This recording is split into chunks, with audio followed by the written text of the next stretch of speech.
अस्सलाम वालेकुम dear students. जैसे कि हम एक्सरसाइज 8.1 पढ़ रहे हैं, इसका जो क्वेश्चन नंबर 3 और 4 है, पहले हम इसको थोड़ा सा देखेंगे। ठीक है। Question 3 is right the numerical coefficient of each term of the following algebraic expressions. यानी हमें यहाँ पे एक अलजेब्रिक एक्सप्रेशन दिया हुआ है। ठीक है। इस अलजेब्रिक एक्सप्रेशन में हमने यानी हर टर्म का हमने कोफिशिएंट निकालना है। ठीक है। जरा 7x² जो है ये एक टर्म है। ठीक है। तो हमने यहाँ पे ना दो कॉलम्स हमें यहाँ पे बनाए, एक तो टर्म्स है, दूसरा है कोफिशिएंट्स। ठीक है। तो 7x² जो है ये एक टर्म है। इसी तरह -8x² जो है ये दूसरी टर्म है। इसी तरह जो +9 है ये तीसरी टर्म है। ठीक है। उसके बाद हम काम करेंगे, यहाँ पे हमने न्यूमेरिकल कोफिशिएंट निकालना है, न्यूमेरिकल कोफिशिएंट। ठीक है। यानी x² का कोफिशिएंट आएगा 7। ठीक है। तो यहाँ पे हमने 7 लिखा। इस तरह एक्स स्क्वायर का जो कोफिशिएंट है वो आएगा -8। तो यहाँ पे हमने -8 लिखा। ठीक है। उसके बाद यहाँ पे जो 9 है तो 9 सीधा 9 ही आएगा। ठीक है। उसके बाद सेकंड पार्ट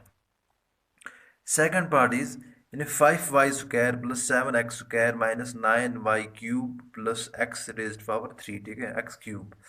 तो यहाँ पे here we have an expression, और जो ये एक्सप्रेशन है इसमें हमारे पास चार टर्म्स हैं। ठीक है। यानी ये अगर एक टर्म होगी तो अब उसको हम मोनोमियल कहते हैं, अगर दो होंगी तो उसको हम बाइनोमियल कहते हैं। यानी इन case of expression having 3 terms उसको हम ट्राइनोमियल कहते हैं, और अगर हम 3 से अलावा होंगे तो उसको हम पॉलिनोमियल कहते हैं। ठीक है। तो यहाँ पे चार टर्म्स हैं तो इसको हम पॉलिनोमियल कहेंगे। ठीक है। तो टर्म्स में हम 5y² लिखेंगे, एक टर्म। ठीक है। फिर दूसरी टर्म 7x² तो दूसरी टर्म में लिखिए यहाँ पे। And third is -9y³। ठीक है। -9y⁻³ रादर क्यूब भी आप कह सकते हैं। इसी तरह x³ तो x³। ठीक है। उसके बाद हमने कोफिशिएंट्स, इनके कोफिशिएंट्स लिखने हैं, न्यूमेरिकल कोफिशिएंट्स। तो यहाँ पे 5 जो है, 5 is the coefficient of y²। तो यहाँ पे 5 हमने लिखा। इधर 7 है, 7 is the coefficient of x²। तो यहाँ पे 7 जो है न्यूमेरिकल कोफिशिएंट है। इसी तरह जो y³ है इसका जो कोफिशिएंट है वो -9 आएगा। ठीक है। इसी तरह x³ जो है इसका कोफिशिएंट 1 है। ठीक है। यानी जिसके साथ कुछ नहीं होता उसके साथ 1 होता है। ठीक है। यानी 1x³ तो इसका कोफिशिएंट आएगा 1। इसी तरह सी पार्ट था। अब हम क्वेश्चन नंबर 4 देखेंगे। Question 4 is write down the terms and factors of the following algebraic expression using the tree diagram. ठीक है। यानी हमने काम करना है, हमने गिवन एक्सप्रेशन के टर्म्स लिखने हैं और उनके फैक्टर्स भी लिखने हैं। जिस तरह जो पहला पार्ट है, जो एक्सप्रेशन है वो ये है x² + 3xy - 27। ठीक है। तो यहाँ पे हमने एक्सप्रेशन को सीधा इसी तरह लिखा, एज इट इज़, जैसा है वैसा ही लिखा। उसके बाद हमने टर्म्स को अलग अलग लिखा। x² एक टर्म है, 3xy दूसरी टर्म है, और -27 तीसरी टर्म है। ठीक है। फिर हमने इसके फैक्टर्स लिखने हैं। फैक्टर में हम क्या करेंगे, जिस तरह x² जो है इट इज़ x × x। ठीक है। यानी 2x का मल्टीपल x² बनता है, तो x ये दो फैक्टर्स आए यानी इस टर्म के दो फैक्टर्स हैं ये। इसी तरह 3xy जो है इसका जो 3 फैक्टर है, y भी फैक्टर और x भी फैक्टर और y भी फैक्टर, यानी 3xy, यानी 3xy के फैक्टर्स है। इसी तरह जो 27 है, यानी 3 9 इज द 27। ठीक है। लेकिन यहाँ पे -27 है तो दो में से एक को हमने नेगेटिव रखना है, तो 3 और 9 आर द फैक्टर्स ऑफ 27। ठीक है। यानी इसी तरह हम पॉलिनोमियल में हर टर्म के फैक्टर्स निकालते हैं। बाय द वे दूसरा पार्ट भी इसी तरह है। यानी हमारे पास जो एक्सप्रेशन दी हुई है वो है 3p² - 6p + q² + 2। यानी इस एक्सप्रेशन में हमारे पास 1 2 3 4 टर्म्स है। ठीक है। तो ये पॉलिनोमियल है, तो हमने पहले टर्म्स को अलग अलग लिखना है। ठीक है। यानी चार हमने इनको अलग अलग से लिखा। उसके बाद जो 3p² जो है इसको हम 3 × p × p। ठीक है।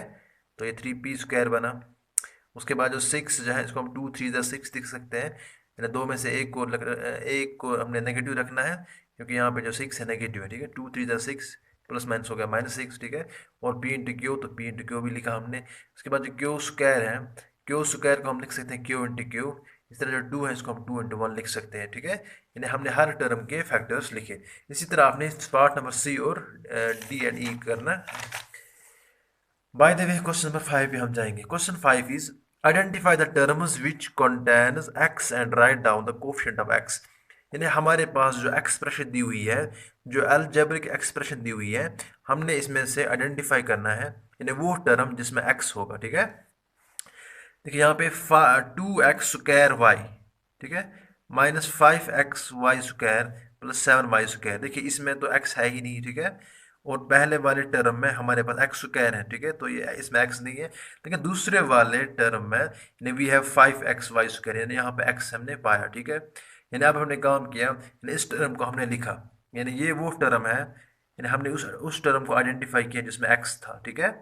तो ये वो टर्म है। उसके बाद हमने काम कर इस टर्म को हमने यहाँ पर लिखा इसके सोल्यूशन में। तो यहाँ पे हमने कोफिशिएंट ऑफ x भी बताना है, न्यूमेरिकल कोफिशिएंट, ठीक है।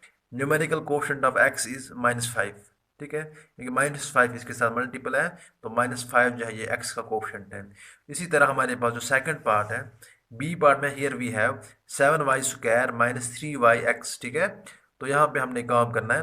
तो y पहली वाले टर्म इसमें x है ही नहीं, 3y² में x है ही नहीं, लेकिन दूसरे वाले टर्म में हमारे पास x है।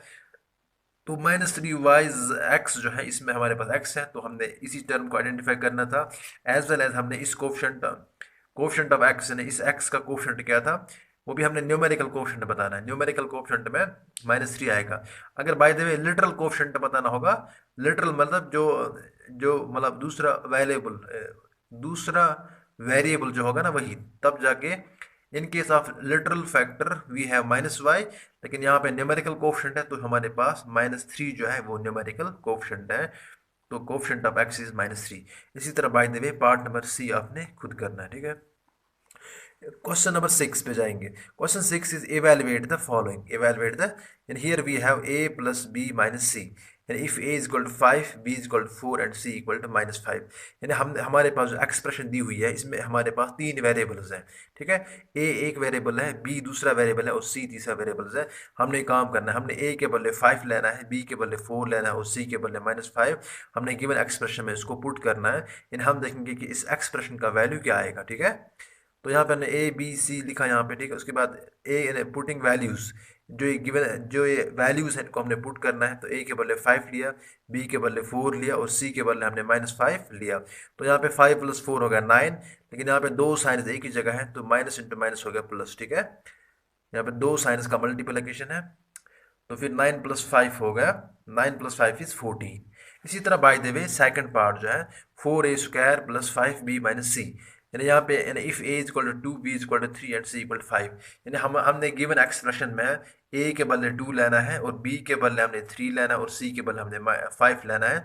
उसके बाद यानी putting these values of a b and c in the given expression. तो हमने काम किया 4 × a² मतलब 2² + 5 × b यानी 5 × 3 - c के बदले 5 लिया। तो यहाँ पे 2 का स्क्वायर यानी 2 2 ज़ार हो गया 4, ठीक है। और ये 4 अपना 4 इसी तरह रहेगा, इधर 5 3 ज़ार 15 और तो -5 -5 ही रहेगा। 4 4 ज़ार 16, तो 16 + 15 -5, 16 + 15 हो गया 31, फिर करेंगे -5 दैट इज 26। तो 26 एक्सप्रेशन जो है वो 26 बनी, ठीक है। इसी तरह हमारे पास क्वेश्चन नंबर 7 जो है, it is identify monomial, binomial, trinomial and polynomial from the following. यानी हमारे पास जो दिए हुए एक्सप्रेशंस हैं, ठीक है, हमने इनमें से आइडेंटिफाई करना है यानी कौन सी एक्सप्रेशन मोनोमेल है, यानी किस किस एक्सप्रेशन में एक ही टर्म है, किस एक्सप्रेशन में 2 टर्म्स हैं, किस में 3 है और किस में बहुत सारे हैं, ठीक है। जिस तरह हमारी पहला पार्ट है ए part 3x + y, 3 × x + y, यानी 3x एक टर्म है, ठीक है, और y जो है ये दूसरी टर्म है, ठीक है। यानी दो when 2 terms are separated by either plus और साइन, ठीक है, तब जाके वो अलग अलग होते हैं।